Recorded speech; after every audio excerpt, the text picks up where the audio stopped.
India win a famous win. You look at all the great wins over the years, and I think you'll find very, very few to compare with this one. This game was gone. Virat Kohli pulled it back. What a champion. What an absolute champion Virat Kohli. मतलब मैं ये बोल रहा हूँ कि ये सब जो हुआ है मुझे समझ ही नहीं आया कि हुआ क्या है. मतलब ये मुझे बार-बार देखना पड़ेगा. TV umpire to director, we have a player review. Can we rock and roll, please?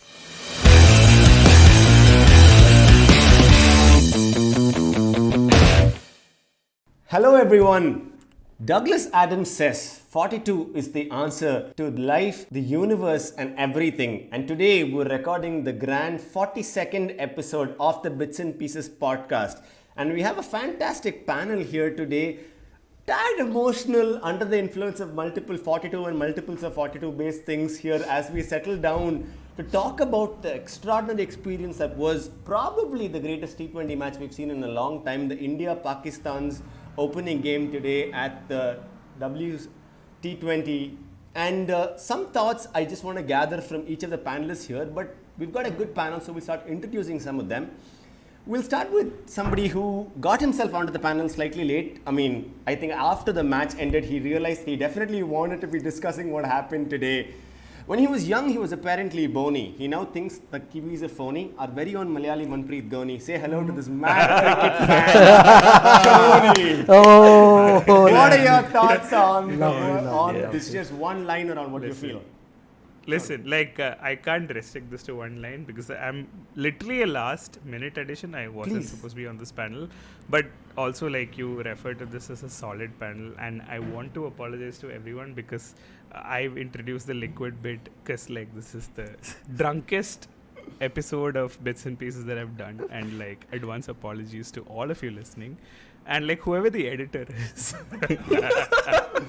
Thank you, Tony. But thanks. Thank you, Tony. Following Tony, he's got no bio or no fear. Legend has it he drinks a lot of beer, but his secret love is carrot here. Those are all lies. Meet our dear Samir. Hey Samir, what are your thoughts on the game today? Thank you. Of course, clean day. My dog went through a lot of trauma today, seeing me yell during the match, and I had to pacify just before getting on the pod, but it's an extremely emotional evening. I will gather my thoughts as the pod goes, but it's been an extremely emotional game, and today truly I can say that cricket is the winner, and I just understood it at a different level. So yeah. Fantastic.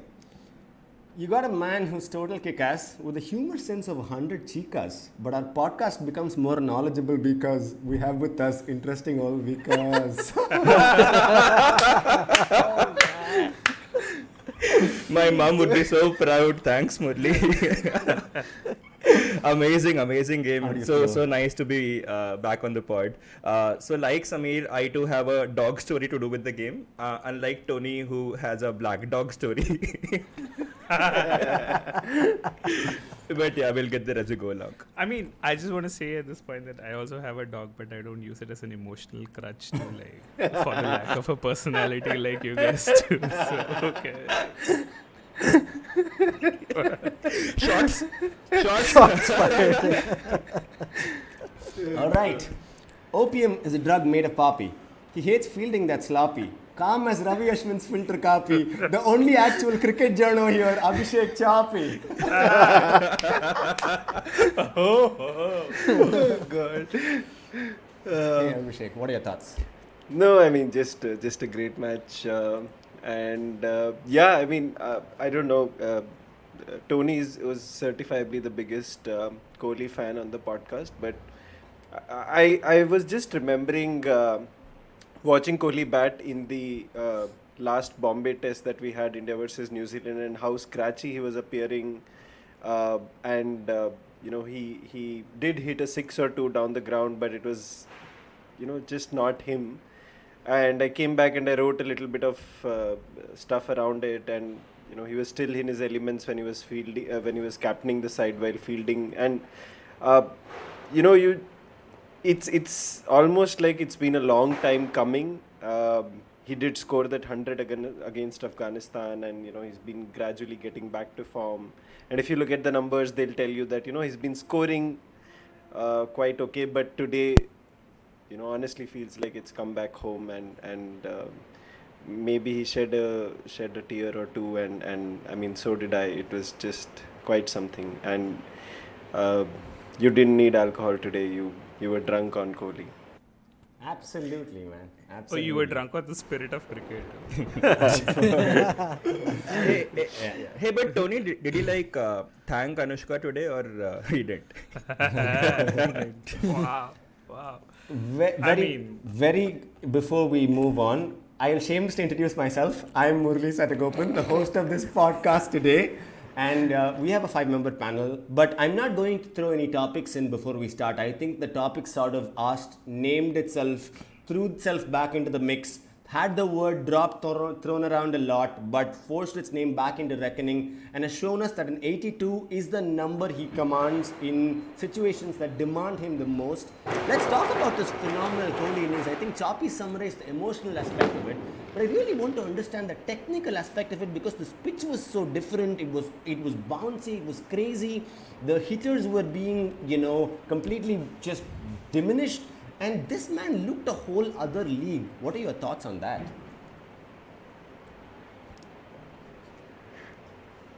Take your pick. Who do you want to go first?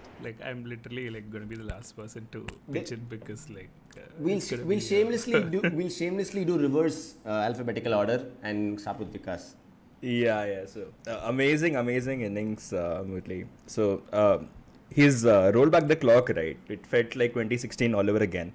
Halfway mark, I mean, the way the innings began, Rahul being Rahul, Rohit being Rohit, Sky being Sky, played a wonderful cameo of 15 of 10 balls. I think that was the turning point of the match. The momentum we gained from those couple of shots Sky played, I think that's where the match began to turn. Of course, I'm joking, guys. So this is where you guys laugh and lighten the mood.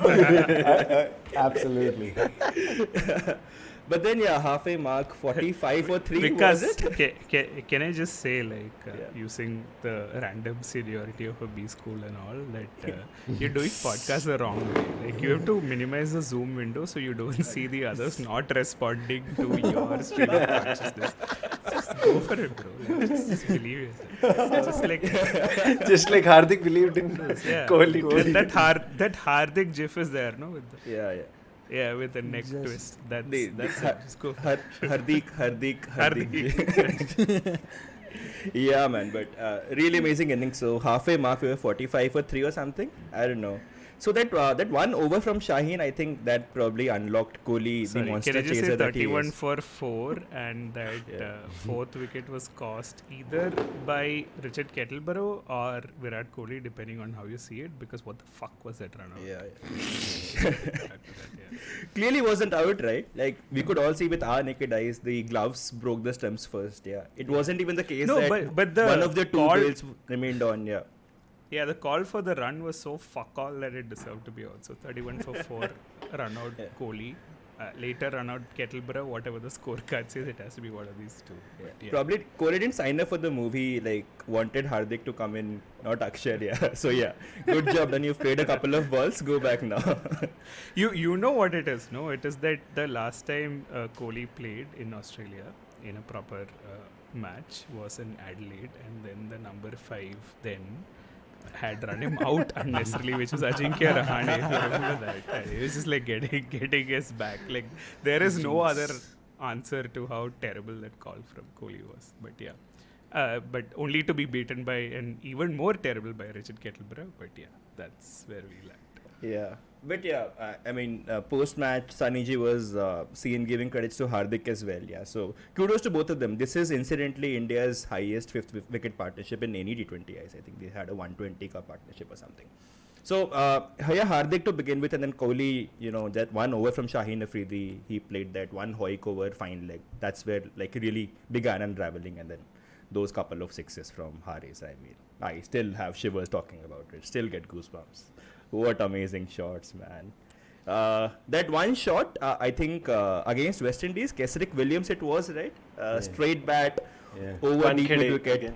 Yeah, Smaller boundaries. This was a monster hit. This was an 80-meter hit, man. Yeah, this was a Pretty insane. hit. What an amazing shot. Yeah. And what a time for it to come as well. Yeah. I mean, following on the reverse alphabetical order, of course, Tony, you come right after that. But Tony, I don't want you to just talk about, what you felt about the Kohli innings. Talk to me about the whole term, the anchor. I mean, we've been using it so much, we've abused it. Ships don't use it anymore, apparently. They just stop with a break or something. So talk to me about how Kohli's turned this around. Listen, I mean, I don't know what really I'm going to say right now, because it's been all sorts of emotional, right? Because like I've been like, if you're a new listener to this podcast, I'm an unabashed Kohli fan, and that holds good for his like lean patch, as it was called, between the 70 and the 71st centuries, and like whatever he was doing, like being at the pinnacle of Indian cricket, being handed the responsibility to take over from a phenomenal figure like MS Dhoni, and then elevating the team to such a level that they were the team to beat on the world stage, right? Irrespective of format. Probably we were lagging a bit on the T20 front, but like the clear focus was on Test cricket, and like there was nothing that was left to conquer, right? Like in fact, when Ravi Shastri stepped down, we were famously 2-1 up in England in that series and stuff like that, right? And then South Africa happened, the first test, and then all hell broke loose, right? Like 2022 was supposed to be better, but somehow not for Kohli, right? So all of this is when I am cashing in the chips for 41 episodes of Bits and Pieces of the ones that I've been on, and for like loyal listeners of the podcast, extremely sorry for this episode. This is probably not one that is going to make the highlight reel a long time from now, because I am extremely emotional, right? And I love Virat Kohli more than any other probably sports person in the world, or person in the world, purely because of 2 or 3 things, right? Like Sachin Tendulkar was our own, and I was very nearly named Sachin because like I was born on April 23rd and Sachin was born on April 24th, and Malayalam Manorama, shout out to Nitin, chose to think that Sachin was born on April 23rd, and my dad did try to change my name when I was like 5 years old, except that my brother claimed it because he is older to me, and so he is Sachin actually.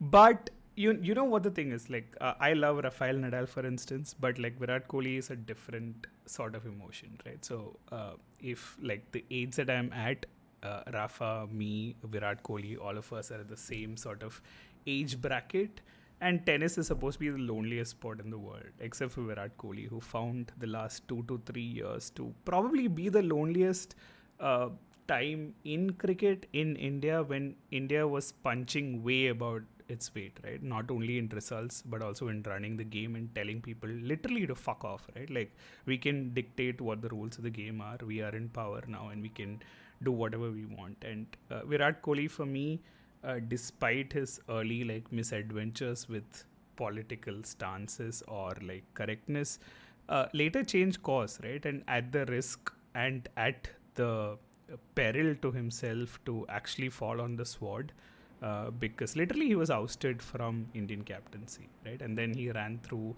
a very bad form patch. He left when he left Australia, like I mentioned, in Adelaide, he scored 70 odd, was looking absolutely fluent.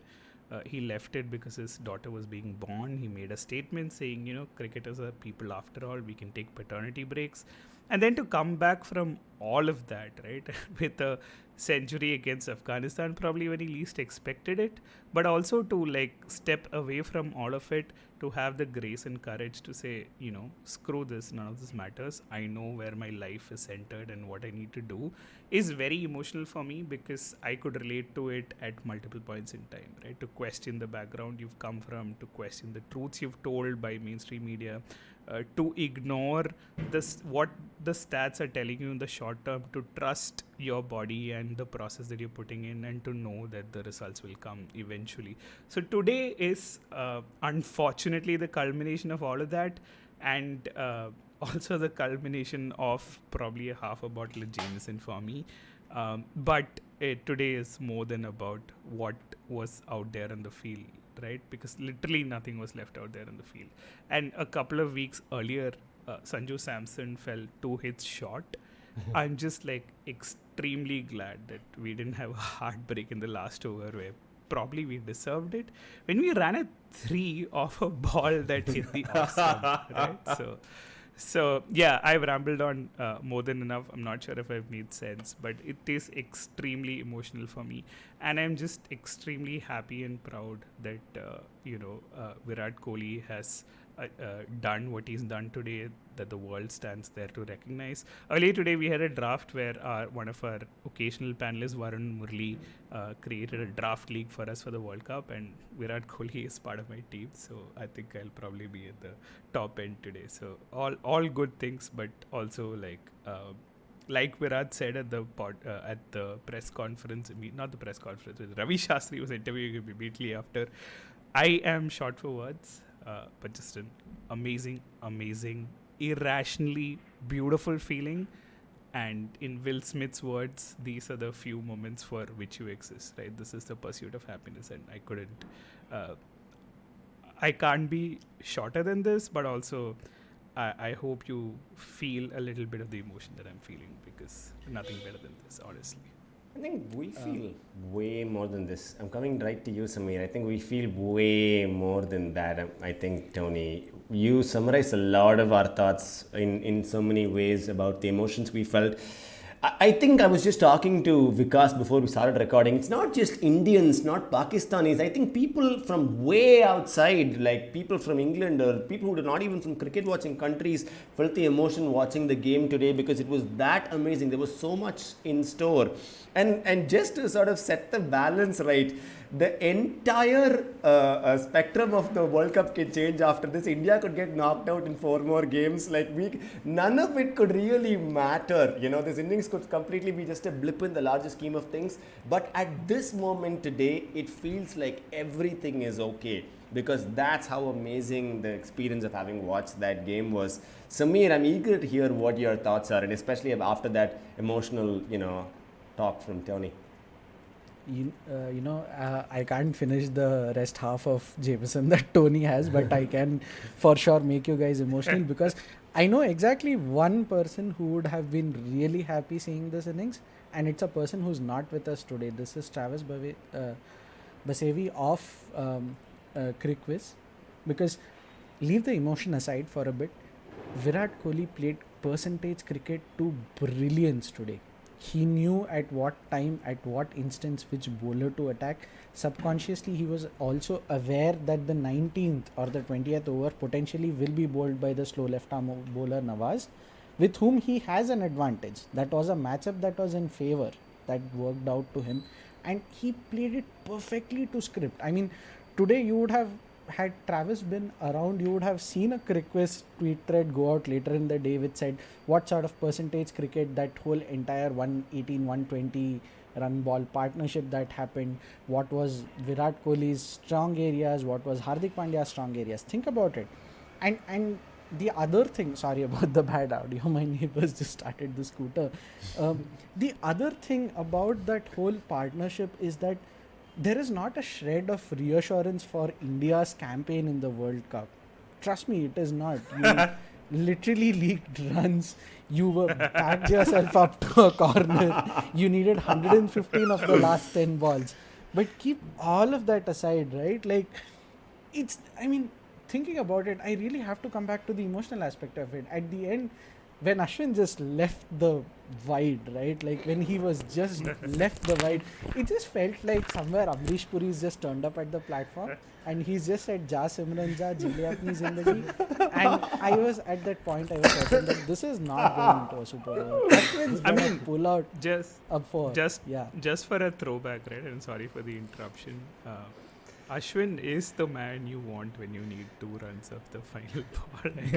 500%. Cue to Sidhan's best ever piece that he's probably written on Cricket Form, including Run Lola middle finger, if you remember that reference. I 100% remember, because everybody thinks so linear, right? Runs are scored with bat on ball. Ashwin's like, hold my beer. I won't use my bat.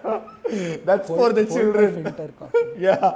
Hold my filter coffee. He walked, hold my filter copy. He walked to the other side and said, yeah, I'm fine. Kohli, you're fine, but at least not losing. Now we'll figure it out. Ashwin leaving that ball was literally like in the recently concluded Patti Shield. That was a beautiful moment. Yeah, but outside of it, I was thinking about what this match, what this innings itself means in the larger context of the game. Take no fact away from Pakistan that they were the better team on the field today. They were man to man the better team. They were holding on to their catches. There was no visible blunders that were happening from Pakistan, except for the last 3-4 overs of their bowling innings when it just went haywire, when they just found Kohli at the peak of his form, right? Like, take nothing away from them, and that's when I thought, what's the context of this game? And that's when I realized that this game is actually a love letter. It's a love letter to those skeptics out there who believe that cricket is dead, that the gentleman's game is dead, right? Like, I think 50 years down the line, probably Chops and me will be writing letters about this game to each other saying, wah, kya din the wo, right? Like, I think that's what the context of this game is. I mean, Hank was just tweeting about this game. He was sending those audio snippets. He's been telling us that the weather's great and, no need to worry about all of this. It was sorry, for context, I greatness think today. you should tell listeners that Hank was actually at the MCG today. So Yes. No he was worries. one of the 90,241 people. 93. Yeah. Like another 12,000 people just decided to not enter the match. So fuck you. Like, what have you ukadoed in life today that you could skip this Yeah. match, right? Because the expected capacity was 102,000. Sorry, Samir, but Hank was there and he was sending us these lovely voice notes from time to time. Hank was there. There was my entire Twitter feed, which was just filled with audio notes.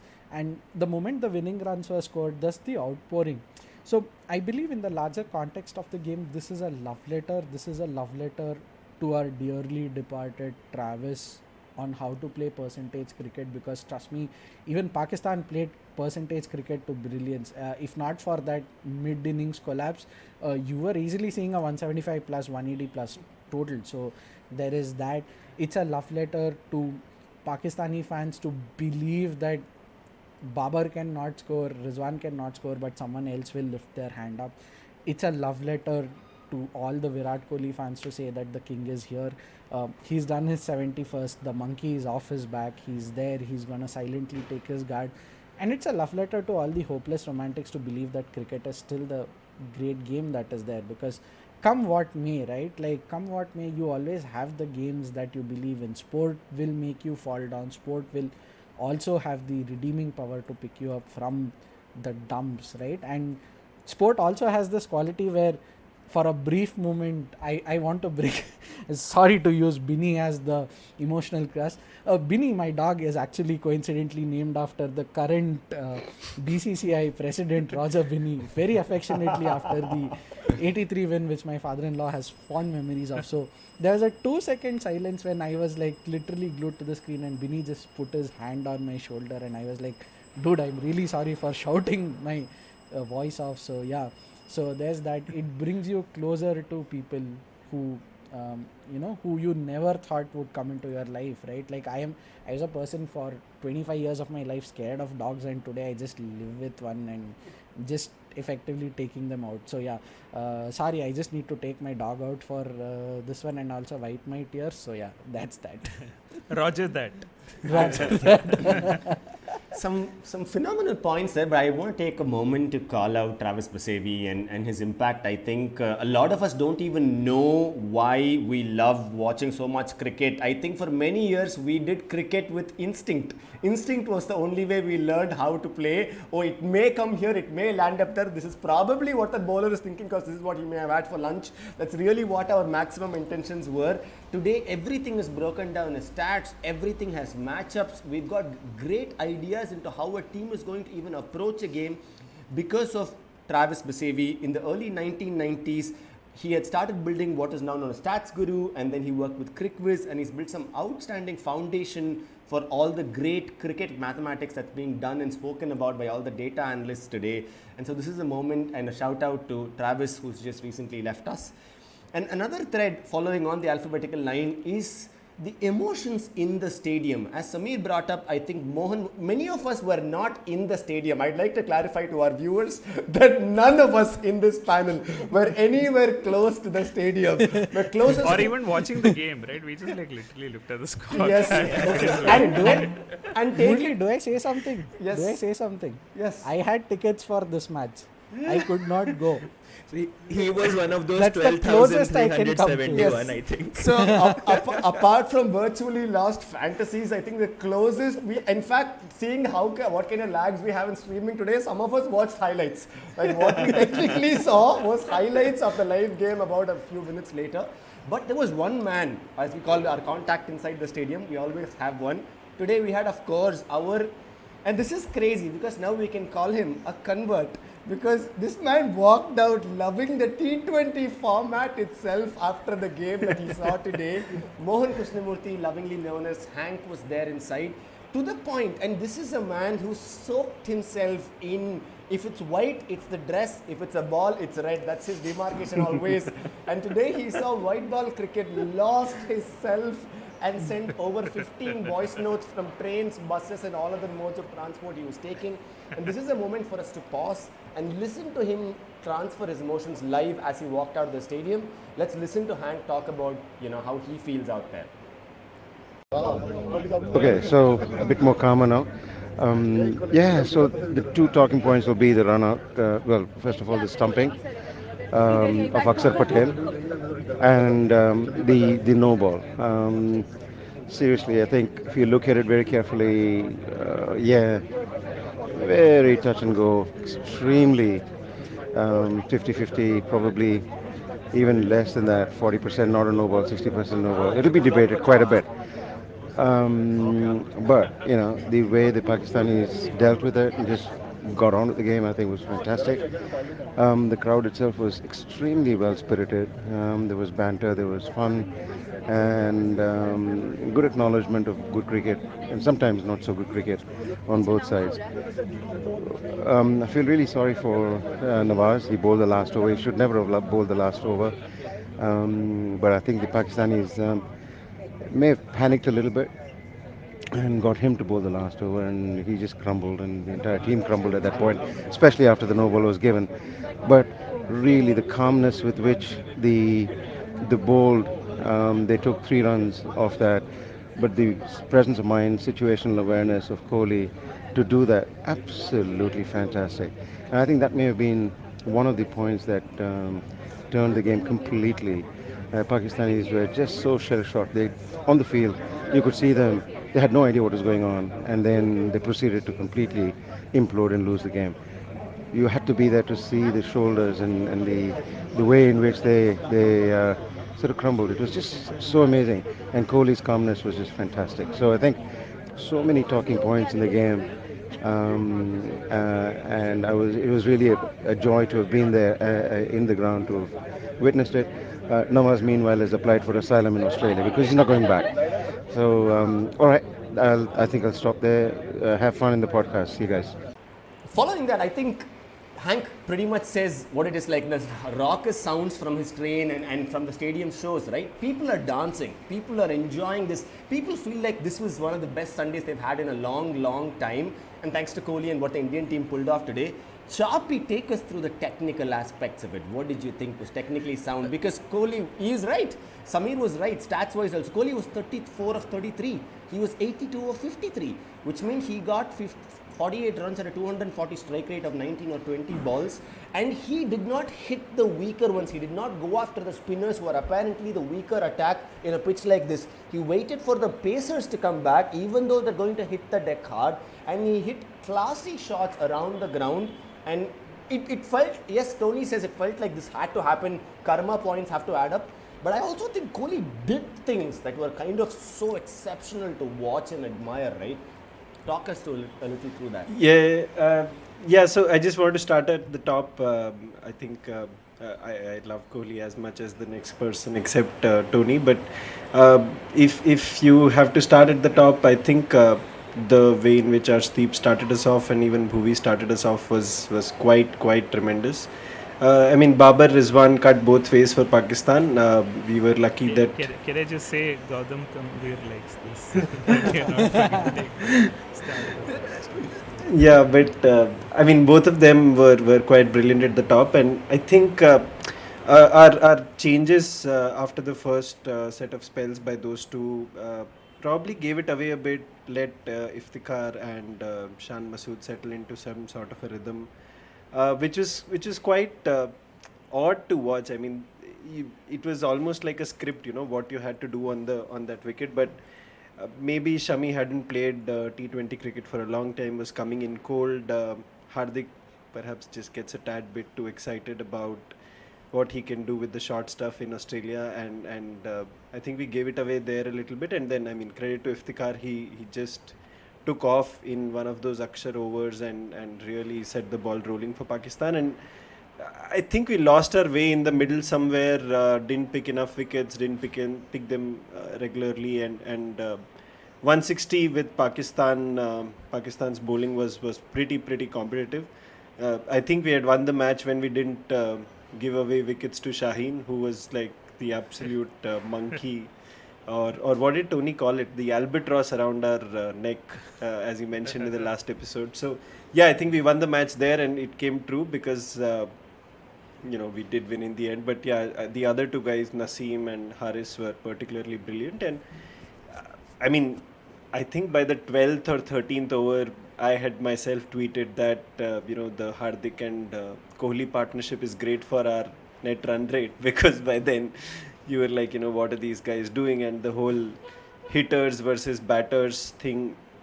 And when you see something like, 60 of 4 overs to go, it just seems like a lost proposition, especially with Pakistan's death bowling. I think it was a bit of a brain fade by Babar on this pitch to give the last over to Nawaz and not keep one of his pacers. I mean, it's just so unlike Pakistan to always have had that pace strength, and even now they have had that strength, and to give the last over to a spinner who just bungled up under pressure. A bit of an iffy decision at the end with the no ball. I'm in the same camp as Murali there. I'm not really sure if that was a no ball, but I mean, I don't mind a decision here or there, especially after what Kettleborough had done to us. So yeah, I mean, just the end was quite something. I mean, I don't know. I tweeted in the morning that I was remembering how my parents felt when Miadad was run out in the 1996 World Cup match. And I mean, for them, it was the match then. It was the match for India at that point in time. And I remember thinking to myself when Virat hit those 2 sixes of Haris Rauf of the last 2 balls that this was the match for us. And it's just something that transcends across generations, the love for cricket. And today too, my parents were with me watching the match, and the India-Pakistan flavor will never go away. I mean, the rivalry in cricket may long stay that way. And commiserations to Pakistan, commiserations to Zainab, who came on the podcast last week. They gave it all. And I mean, I think Hassan Cheema it was who tweeted that you can probably criticize Shaheen for not picking early wickets. You can criticize Babar for getting out early, Haris Rao for getting hit of those last 2 balls, and say whatever you want to say. But sometimes you just have to, put down your arms, say that you gave it your all, and then just salute the man in front of you. And as he himself said, if it's meant to be, it's meant to be. I mean, you can't get beyond that. And I don't know. It's with Kohli. It's something very different. I mean, it's not just the cricket, right? It's the fact that he comes out and says such amazing things about mental health. He comes out and sits in a press conference, and in the times that we live in, says that what was done to Shami is not cool. And it's a very difficult life in that sense for celebrities in India in this day and age. With what you say out in the public and what you don't. Kohli has not always been on the right side, but I mean, there are times when he has just firmly come out, all guns blazing on the right side, without a care in the world about what's going to happen to him. The way Anushka and himself present themselves in the public eye is nothing short of exemplary. Even today, I mean, reading Anushka's Instagram post was quite emotional. So, yeah, I mean, it's one of those people who mean so much more to you than just the cricket that they've played and the captaincy that he has provided. And Tony and I have been together at the Wankhede when he has had the entire crowd on a string, like we were puppets, and we were dancing to his tunes after every single ball. And I mean, today it just felt like he was doing that from many miles away. And even though I was not one of the 90,293 people, it was just something. And you can look at all the shots, and you can look at how he defied physics in that straight six, such a long six over long on, and you can marvel at the swivel of the bat to hit that leg side six of the next ball, and you can see how he constructed his innings and took it deep like Dhoni would have done, and Dhoni would have loved this innings of Kohli. But I mean, beyond all of that, it's I don't know if it's just the fact that we are recording it so soon after the match, but it's difficult to think about it in a logical way and think about hitter and batter and run rates and how he went off against pace or spin. It's just one of those innings that will probably make sense after a long period of time for us as fans. And maybe even then we will just sit back and have a quiet drink with a friend or two on a Sunday evening and wonder what just happened, and whether that was really that something that was happening, or we just dreamt of it and everyone dreamt of it together, and it's the drug that never wore off. I don't know. Yeah, I mean, listen, like, I don't understand, like, Virat Kohli is like this cognitive dissonance, right? One day he's going and campaigning saying, pets matter, dogs matter, and like there should be no fireworks during Diwali, and then he unleashes absolute fireworks during Diwali, right? Like, what is going on, man? Stand where you are, like, be consistent. Right. Should we wait for Caravan to do another hit job on you? What is happening? Also on the point of Choppy bringing up it's a quiet Sunday evening, two people having drinks and wondering what went wrong. Across the border, to paraphrase Choppy and a tweet that has randomly popped up on my timeline from Pakistani Twitter, to quote, हमारे खिलाफ ही सारे मदरचोद innings of their career खेलने आ जाते हैं. My goodness, dude. This is true, right? Like, I mean, if ever you wanted a setting where like you were sure like things would go well, it is like Virat Kohli against Pakistan and Virat Kohli in Australia, and then Virat Kohli against Pakistan in Australia. It's like statistically, like, that is bound to catch fire. Someone also tweeted that Shaheen Shah Afridi was the one person who wanted Kohli to come back to form. I want to talk a little bit about Abhishek's chat about why things are not just technical. I think we're not just in love with Virat Kohli, the cricketer. I think we're not in love with just Virat Kohli, the fielder, the player. I think Virat Kohli, the human, has completely absorbed us whole. I think with the way he is. I mean, why did we all tear up when Federer was retiring, right? And why is he tearing up in front of Ravi Shastri? He's probably 15 drinks down, wondering when to go back and get the next. His eyes are red and he's tearing up, wondering about how he felt about the first match. And he said, this is, I sort of owe this to the crowd and everything. And it shows that he's human after all, and he's emotional. He goes through the same things. He feels the same things. and he feels just as low. And sometimes we have a bad day in the office when we come back home and we feel terrible, or we let one person down. He's going to have let 1.2 billion people down if Ashwin had not walked properly. If Ashwin had not walked properly to the offside and touched that ball, because I have two things to talk about in this segment. If Ashwin had not just done that hashtag the gap he maintained to that.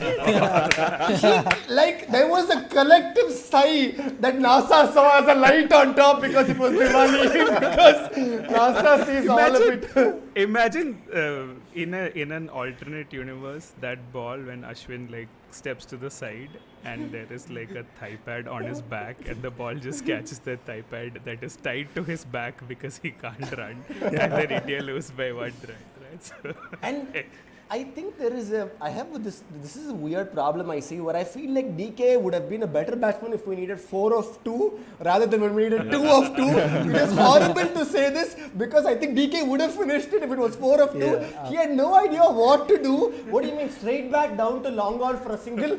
That is not in my books. I'm supposed to be a finisher. If it's hard, I'll finish it, but I can't do these things. I was not prepared. And on top of that, he's bowling you a full toss, right? Like what the fuck? Like 2 of 2. Why he played it somewhere flat bat, missed it, and didn't know where the ball was. It was all kinds of funny. And at that point of time, it really looked like, and a lot of people in India were feeling, oh my god, a bowler is going to walk in. But it wasn't a bowler, it was Ashwin. Ashwin came in, went up to Virat Kohli and said, don't walk past the line, they know. And then straight to the batting line. And he casually, even the last ball, right, it was a very good shot, because you note that even if it was a super over, we could still lose after that. He finished the game conclusively with a beautiful lofted shot. So there were a lot of things that culminated well for us. And to segue into the Pakistani meme thing as well, right? I really begin to wonder how Pakistanis would feel, because in the 17th over, I think every commentator, every Pakistani would have felt like this is our game. Like we're definitely winning this, right? And in 3 overs, the narration was entirely different. In fact, to a point where I think this is a point where I'd like to play PJK's voice note as well. I think he's in a holiday somewhere, trying to walk around, watching it on Hotstar in some tiny island somewhere, and he wanted to share his thoughts as well. Thanks for that, PJK. Going around the panel here, guys, let's talk about the 2 things that were slightly, whatever, the no ball first of all. Because that's the memes that are flying. Just before you get in the next section, Murali, like I just want to say, like we have this concept on our WhatsApp group, long standing, of like cricket sufferers from the last decade, wherein like whenever India has a great win, right, you're looking forward to read and consume all of the content around that, like what I lovingly love to call munchies, right? Like you like literally got high with the match, but like you're craving something to just like keep munching on, right? So this is very famously going to be the munchies episode of Bits and Pieces. So I think like don't expect anything like objective or like sagacious from this. I wish we had a sponsor plug at this point. Sponsored by Aramco. Powered by how? That's what happened. Extracting the last bit of oil from every episode. But speaking of things that were high, Murali, you were talking about the no ball. Hey, wait, we can also talk about the spider cam things that were That was hilarious. For the viewers, I mean, for the ones who did not view Spider this, cam is literally like KL Rahul.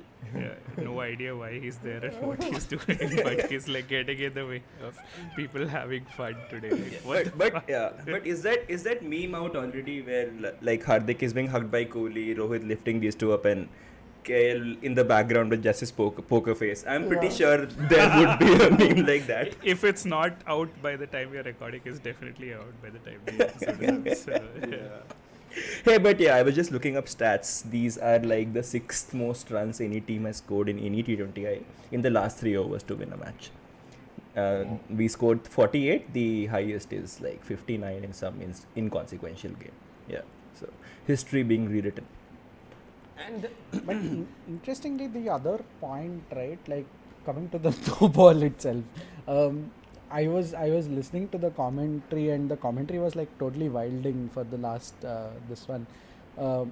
Everyone's running up to the umpire. I know Kettleborough has bottled the initial call, so we'll put it down to karma. But for me initially, I think the one appeal that I want to make is this waist high no ball, right? Like umpires are doing this thing where they are progressively altering the wide lines if a batsman is changing their guard and moving around to the leg stump, off stump, or whatever, right? In the same over before the actual no ball call, DK was I don't think he was 2 meters ahead, which is the DRS rule for calling a wicket as a green thing and not as a not out and not as an out. I don't think DK was 2 meters ahead, and it was a safe waist high ball which was called as a legal delivery. And then Virat Kohli is also at the somewhat similar mark, just a slightly before, but this is a ball that is dipping, and I can safely say that despite the outcome that this was not a no ball, but then it gets called a no ball. So at this point, I think what one has to understand is that the square leg umpire has to dynamically adjust, right, around what is like a waist high thing, or do the better thing, because you know technology is so advanced and you have everything except that you still don't know how to resolve an umpire's call, and then you still give it to ambiguity. You should actually give that away also to the third umpire, so that the third umpire makes the call, whether it's a waist high no ball or not. Because the third Rishabh Pant and Praveen Amre likes this. Sorry, not intended to go there, but yes. We should, I think about something like this, right? Like you cannot, because come to think of it, today's whole game was down to 2 deterministic events which could have gone either way. Had the ball been not called a no ball, Kohli would have swung across the line, and you know where the ball headed. It went straight to the stumps, right? Like there was a wide in between, but safe to assume Nawaz would have bowled straighter. So you cannot leave this to chance. And yes, hindsight is 2020, but what I feel is that the 2 meter rule for stepping away from the crease and moving towards the bowler needs a serious look, right? Like it's one of the other things, and the moving guidelines as well, because I don't know if any of you watched the qualifiers, but there were a lot of contentious wide and no ball calls through the qualifiers and even yesterday's games. So yeah, there is that. I think we need to look at it. It's high time we talk about this rather than spirit of cricket, rather than removing bails at the umpires, non-strikers, and pointless discussion around that. We should move on to progressive stuff that actually impact and the outcome of a game. I think that no ball call, I think the line is, like I said, line is just a little above Kashmir there. That's the line where the no ball is either a no ball or not. Right? It's 100% no ball. No, it's not. Or to even paraphrase Vikram Veda, referring to other lines in the English. or you paraphrase Ajit from Ennai Arindal, which says that ஒரு மெலிசான கோடுக்கு இந்த பக்கம் இருந்தா நல்லாவே அந்த பக்கம் இருந்தா நீ கெட்டவே. So அந்த கோடே இல்லைன்னா என்ன பண்ணுவே? So something like that. Just insert that dialogue at this point. Translate. Yeah. Which means that the line is small. If you're on this side, you're one of the good guys. If you're on the other side, you're the bad guys. But what if there is no line? So yeah, that's that. Ennai Arindal 2015. I would like to keep this a neutral podcast by saying the T20 is still very much open. India Pakistan could still be in a decider again somewhere in the knockouts. We could meet again. There is a good only possibility is finals. Finals, yeah. So there should be epic. Yeah, there is still a possibility. There could be still something coming in India. Remembering the good times, are more capable of losing there when it matters more. We won the amazing first game. We are emotionally good. The World Cup is Pakistan. So it's very possible. I think good time to point out that the last time that India and Pakistan were in an extremely close match in a T20 World Cup where we won in a bowl out, the finals was also India-Pakistan. Sri Shant took the catch of Misbah to win us the World Cup. So yeah, India became the TT champs. Yeah, TT champs. Yeah. Very coincidentally, I remember Ravi Shastri telling India becoming TT champs. The entire audio clip is a memory, the commentary. So yeah, I mean, who knows? Could be a repeat, but honestly, chances look bleak at this point. In the interest of keeping this a complete cricket podcast, I think it's good for us to take all that we've soaked in the first 2 days and ask, who do you think, each one of you, who are your 4 picks for the semi-finals? I mean, Australia are minus 4.5 at the bottom, India have won, Pakistan have lost, England have a win in hand. We'll go alphabetical order. Chapi. I don't know. I'd still say, I don't know if I'm going to get the groups wrong, but I'd say India. Just pick your top 4. Yeah, India, South Africa, New Zealand, England. England. Yeah, England? that's it. I know you wanted to be anyone but England, but Yeah, no, I mean, they're coming together quite nicely. Russia straight into Samir. Samir, your 4. England, New Zealand, South Africa, and Pakistan. Wow. Okay. Very interesting. So, you really think that was a no? you go to Pakistan. You really think that was not a no ball? He really does not. think that was a no Robin ball. Uthappa, aap yahan.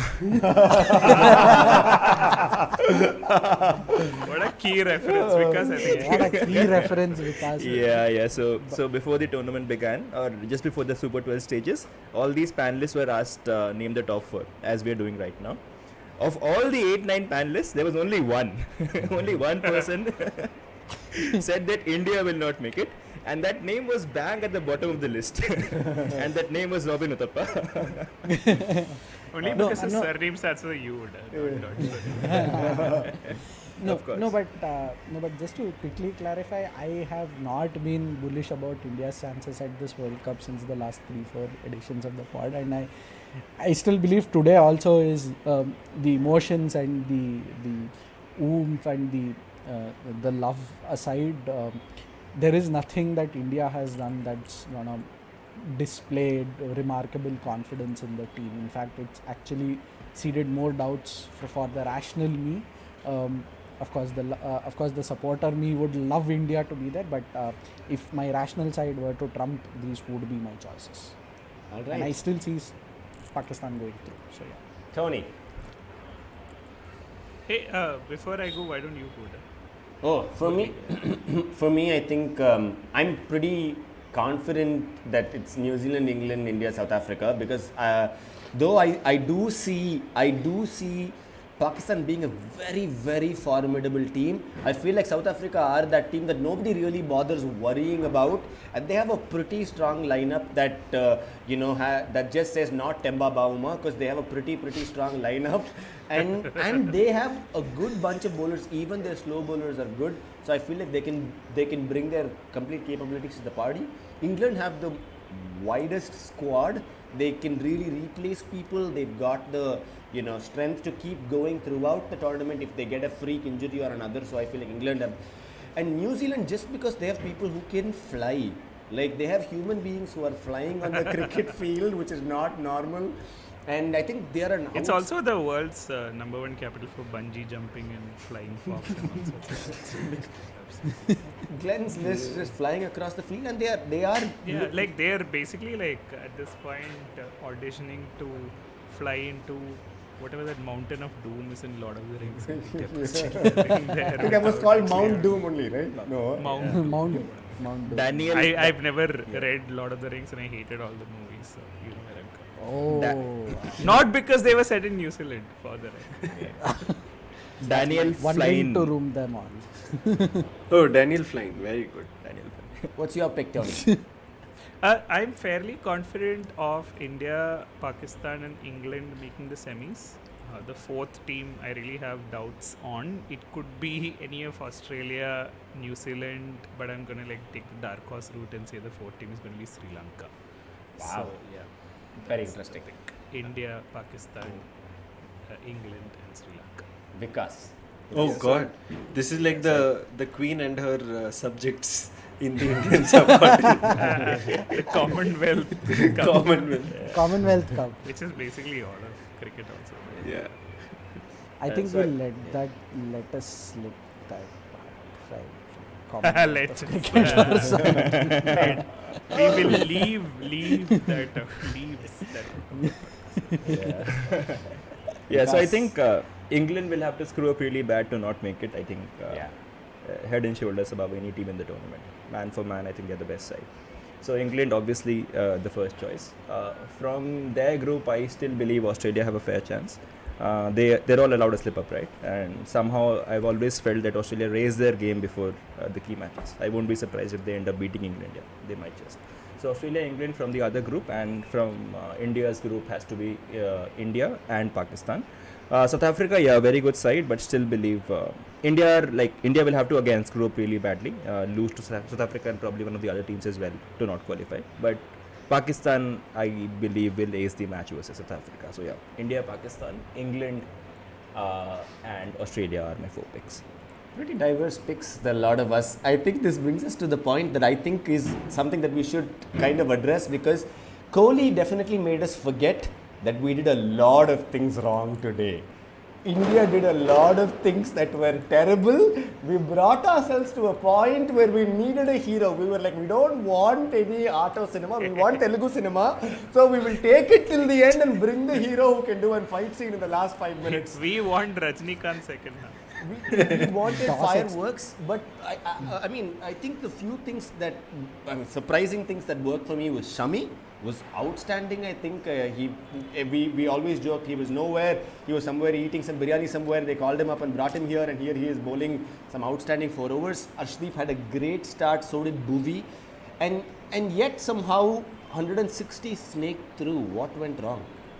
Slight disagreement there, Murali. I think the bowling was on track, except that 1 over from Arshdeep. I think we only went at 7 an over, right? So if you take that 21, Aksar, yes, of course, yeah. You take that 121. No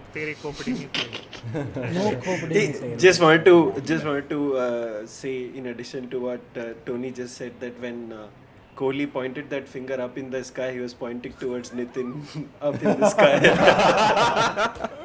I thought he was pointing to sky under the lights, taking those 2 catches and like straight driving down the ground. But You will have to explain that reference, Tony. no, I think anyone has to explain it. It's you.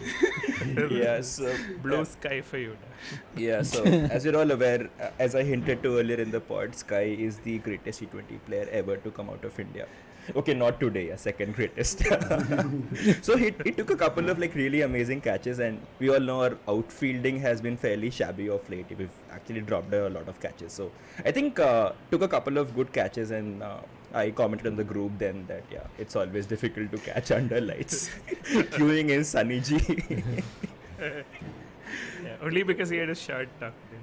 and a red topi. Oh yeah. We have to plug that in. Yeah. So Sandeep Lanjavar, another friend of the podcast, actually made a reference to a Harpic bottle about how Saniji was looking post match. I think that's the most accurate reference. That Accurate. this tweet shall be found in the show notes. Absolutely. Abbas likes this. Akshay Kumar likes this. Akshay Kumar started doing ads for Harpic. No. Proper But toilet because material. I don't think you were done with your The point, 1% right? You were of saying germs also like this. What was the point? I completely forgot. No, you were saying that we did a lot of things right. Except The bowling was okay. Yeah, so I think the bowling was okay. Yeah, it could be worse. Yeah, you could always say that about India's bowling, right? It could be worse. Fortunately, it wasn't. Hi. Happy to have you on the podcast, Nirmala Sitaraman. Thank you so much for joining. We didn't bowl badly. The other team bowled well, batted well. Yeah. Hey, but off topic. Does Iftikhar not remind you of Misbah-ul Haq? Like a lanky fellow, long levers, hits massive sixes against Indian spinners in World Cups. That's a lot of Okay, just me Pakistani then. batsmen over the years. He played an extraordinary innings, though. I think Pakistan, Yeah. I think, were written off at that point of time, and he turned it around, and I think Shan stuck around, and surprisingly, out of nowhere, Shaheen Shah Afridi said he could bat. No, I didn't get that memo. If he slaps one straight over mid-wicket for a 6, it was a very cool 16 of 8 cameo that brought them to 160. And then as long as he bats that way and bowls the way he did today, I think we're okay. Thank you for that freebie friendly overs. Yeah, we want Shaheen the batter to turn up in games against India, not Shaheen the bowler. Yeah, I think he did look a bit. Yeah, did look a bit undercooked with the ball. Yeah. But batted like his father-in-law to be. Yeah. Yeah, correct. No, that's what. No, it was all part of Jamie sir's plan to give him longer to bat and like make him bat for as much as possible, so he'll be tired when he bowls. Like, just trust the process. It's all. We've planned for these 31 for 4 scenarios. It's not the Shastri era anymore. So like no one needs to worry. Someone commented, right? I think it was Nitin's. Yeah. So the process is basically sending Akshar Patel to bat at number 5 in the most crunch game of the tournament. And duly seeing him run out, yeah. No, I think it was a plan. I think they've already done this where they're like, we'll send Akshar, but if he kinda sucks, send him back quickly. So I think Kohli got the memo. He said, go back, and he went all the way back. And I think at some point, the Dravid realized they may still give him not out. So I think he pinged the third umpire also and said, whatever happens, please give him out. Yeah. And like on an entirely like completely India-centric nonsense podcast, right? I'm just going to like put in the most absurd reference ever, which is that when the famous story about Mahatma Gandhi, which we learned in school, was that he was in an English dictation test and he didn't take kindly to English dictating anything to him. So like he was supposed to spell kettle apparently, right? And he got it wrong, and his teacher who was invigilating the exam came near him and he saw that he spelled kettle wrong, and he nudged him to say, look at the next person and write the correct spelling of kettle. But Mahatma Gandhi was like, no, I shall not kettle borrow, which is what happened, which is what played out today with like fucking blind kettle bro, dude. What was that run out call? Like, I mean, all things worked out that Akshar got run out then, but that was a absolute shameful, disgraceful call from a third umpire. In case you don't know, Bits and Pieces is the friendliest podcast to all except umpires, so that was like a absolutely terrible call. Yeah. Yeah, and just to add to the things that India did wrong today, what was Kohli doing with that run out, man? Like, I mean, the man is channeling his inner Ajinkya Rahane or MS Dhoni. From I mean the run out of Shan Masood earlier in the match, Pakistan innings. Oh, yeah. I mean, what was he doing? And Shan Masood batted quite okay till the very end. And so, I mean, after what he did with that fielding, with that run-out attempt, it was only incumbent of him to sort of come good and win the match for us. And he ended up doing that, but I mean... No, Chops, your problem is that you watch a lot of cricket and know nothing about it. Like the people who watch nothing about the game and know everything about the game would tell you it is very clearly fixed, right? Like obviously fixed. How can you run over the last ball? Very clearly fixed T20. Every match in T20 is fixed. I don't want to hear anything else. Or you'll randomly find a Hank popping up and saying that we couldn't even put 11 people on the ground despite having world's biggest chess tournament called IPL or something, and this is what we came about, and we had to pick one Shami. I would rather take the latter. So I think not the fix. Yeah, I think Kohli on that Akshar run out, Kohli wanted to have a mid-pitch discussion with Akshar and probably utter what Danish said to him in the video. Akshar, अगर आप अक्सर है तो कभी कभी क्या है? It's a great summary of what Akshar was, I think, right? Gave 121 run over, then last I think 2 balls for a run out. Like, they don't remember him in the match, poor guy. He's like, I also played, this is what Ashwin does. Yeah. I keep signing throughout like 1.5 years. 2 matches he signs and 2 balls he takes the credit. If there was ever an unman of the match award, I think that would go to Akshar Patel for this. Just came and went.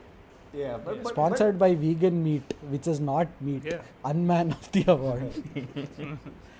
Completing unman of the match. Sorry, Bapu not full even circle of the day, right? Like full non-cooperative, non-violence ban. I think it's a good time because we should always talk about this man and what, because we love him personally. Let's talk about KL Rahul. I cannot understand. This is because to paraphrase Ravi Shastri, right? Kamati hour quickly go at the man. Oh, pressure! I am coming to the pavilion. I want to watch the pressure.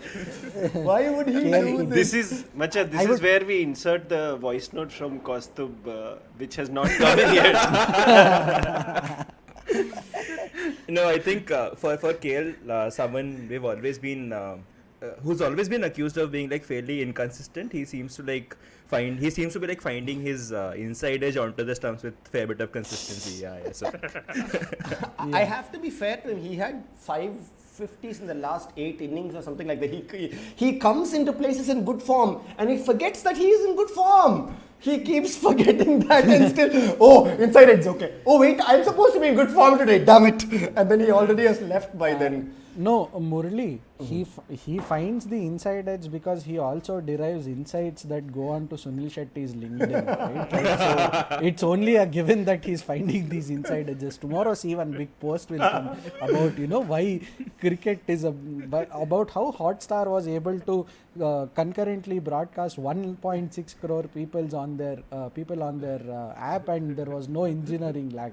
And Sunil Shetty will write a long post about it. And this all emerged from KL Rahul's Can I just inside edge. stop you there and say like Sunil Shetty's LinkedIn is a key reference, and if you've been missing this in your life, you definitely need to get on LinkedIn and follow Sunil Shetty's LinkedIn. Yeah, he can connect any random activity to a motivational post.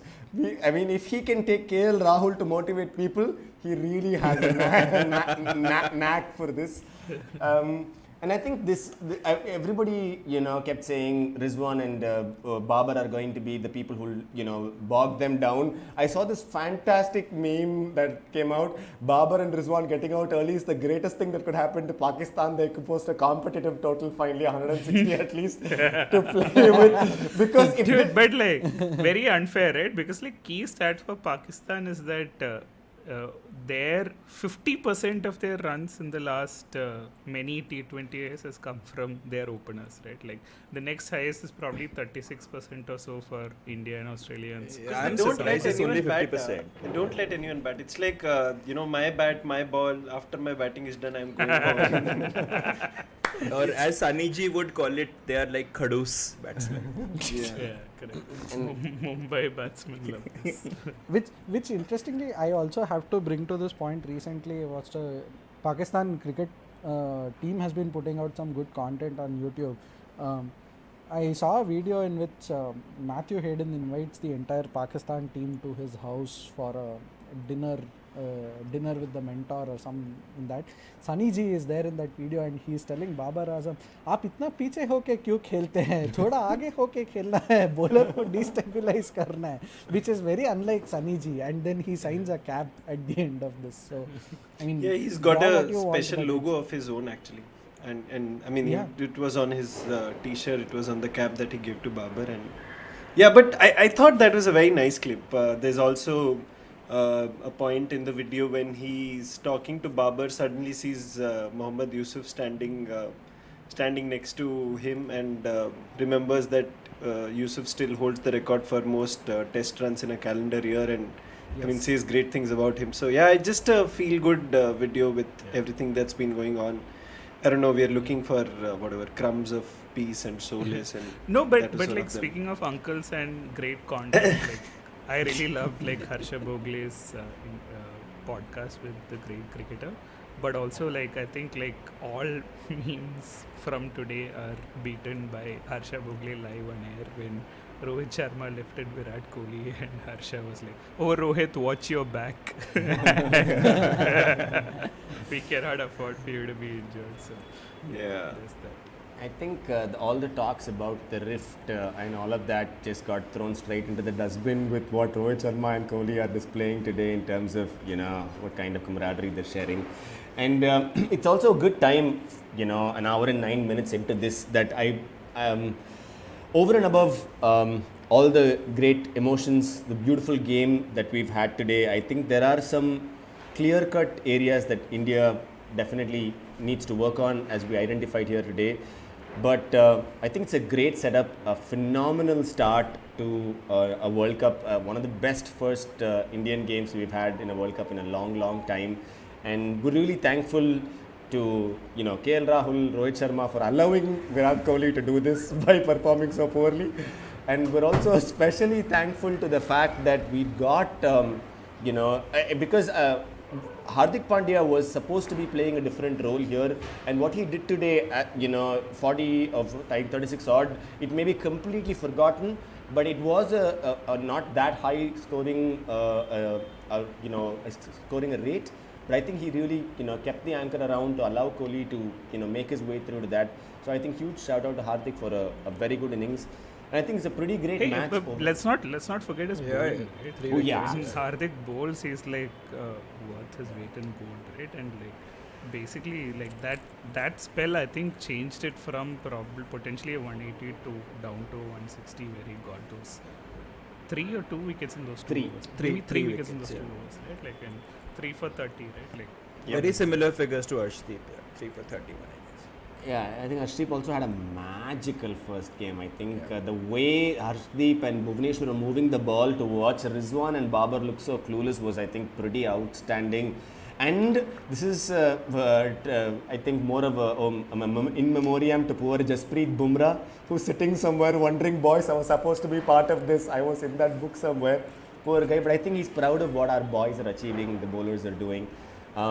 I think we've discussed a fair amount. Anything we've specifically missed out about that we want to discuss about today's game? I just want to bring one point. Please. This typical Indian cricket fan obsession of finding the next Kapil Dev, I think it's been on for the last 30 years. Irrespective of whatever transpired today, right? I think with Hardik Pandya, we should put that debate to rest. I think given the last trajectory of how Gujarat Titans have handled him, and by handling him, I mean from his injury management, workload management, dreaded terms that Hank would probably kill me for even bringing on this podcast.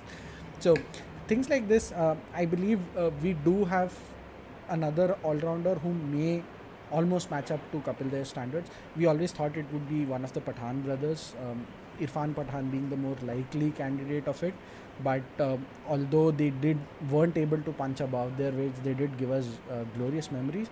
Hardik Pandya is there. He's consistent from his performance. I think he's getting back into his groove. And today also playing a very anchor-like innings of 40 of 36, and then that 3 for 30 just complements it. He's the true dark horse for 2023 is what I assume. And remember, next year you will have a 50-over World Cup. So looking forward to it, I do believe Hardik Pandya becomes very important in this scheme of things. I just want to read out Anushka's Instagram post to end the episode, if that's cool. Because, I mean, while we don't do it on this podcast or otherwise, there's a lot of hate she gets when Kohli doesn't do well, and she got a lot of stick in the last couple of years, and I think it's only fair that when on a day he has done well, she gets a bit of the limelight too. So here's the post. You beauty, you freaking beauty, you've brought so much joy in people's lives tonight, and that too on the eve of Diwali. You're a wonderful, wonderful man, my love. Your grit, determination and belief is mind-boggling. I've just watched the best match of my life, I can say. And although our daughter is too small to understand why her mother was dancing around and screaming wildly in the room, one day she'll understand that her dad played his best innings that night, which followed after a phase that was tough on him, but he came out of it stronger and wiser than ever before. So proud of you.